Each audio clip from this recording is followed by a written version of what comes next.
Hello guys, this is Vaishnavi and you're watching Madhavait in KSU5 and welcome to my channel.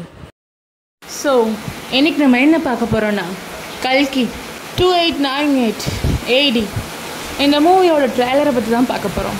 So let's see. First சீன்லேயே ஸ்ரீ கிருஷ்ணரை காட்டுறாங்க and then அதோட இது அவங்களோட லோகோவும் கூட. So இந்த படத்தோட டைரக்டர் யாருன்னா நாக அஸ்வின்.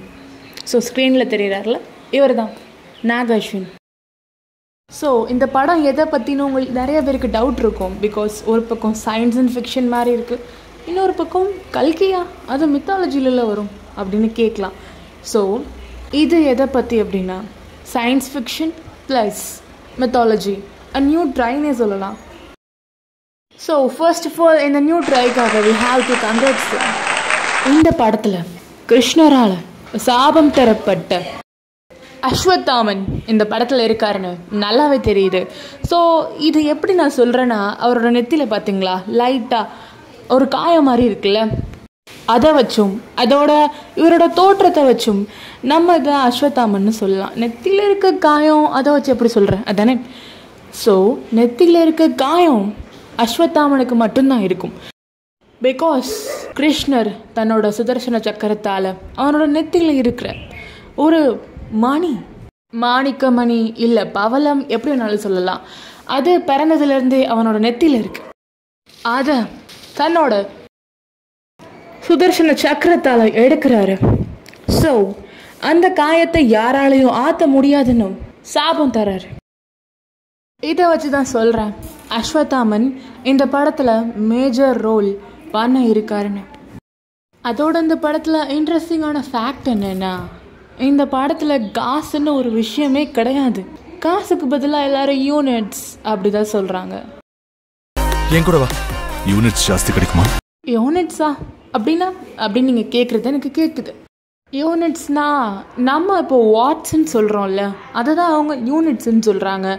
ஸோ இதிலிருந்தே தெரியுது இந்த படத்தில் எலக்ட்ரிசிட்டி ஒரு மிகப்பெரிய, அதாவது காசு மாதிரி இப்போது நம்ம லைஃப்பில் காசு எவ்வளோ இம்பார்ட்டண்ட்டோ அதே மாதிரி இந்த படத்தில் எல்லா கேரக்டர்ஸ்க்கும் யூனிட்ஸ் ரொம்ப இம்பார்ட்டண்ட்.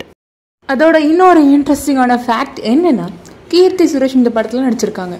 ஸ்க்ரீனில் இல்லை, ஆஃப் ஸ்க்ரீன்லையா புரியல. இந்த படத்தில் புஜ்ஜின்னு ஒரு ரோபோட் வருது, அந்த ரோபோட்டுக்கு கீர்த்தி சுரேஷ் தான் வாய்ஸ் கொடுத்துருக்காங்க. ஸோ இந்த ரோபோட் சாதாரணமான ரோபோட்லாம் கிடையாது, இது ஒரு ஏஐ ஜென்ரேட்டட் மிஷின். இந்த ரோபோட் பேசுகிறத பார்த்தா ஐ திங்க் ஃப்யூச்சரில் ரோபோட்ஸுக்கு ஹியூமன்ஸ் மாதிரி மனுஷங்க மாதிரி ஃபீலிங்ஸ் அண்ட் எமோஷன்ஸ் வரப்போகுதுன்னு இந்த படத்தில் காட்டியிருக்காங்க. அதோட இந்த படத்தில் எல்லா ஏரியாவுமே டெசர்ட்டாக தான் இருக்குது, எந்த இடத்துலையுமே ஒரு மரத்தை கூட பார்க்க முடியல.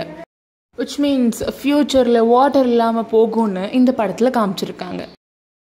ஆனால் இந்த ஒரு சீனில் மட்டும் க்ரீனரியாக இருக்குது. இது பாஸ்டாக இல்லை ஃப்யூச்சரான்னு தெரியல.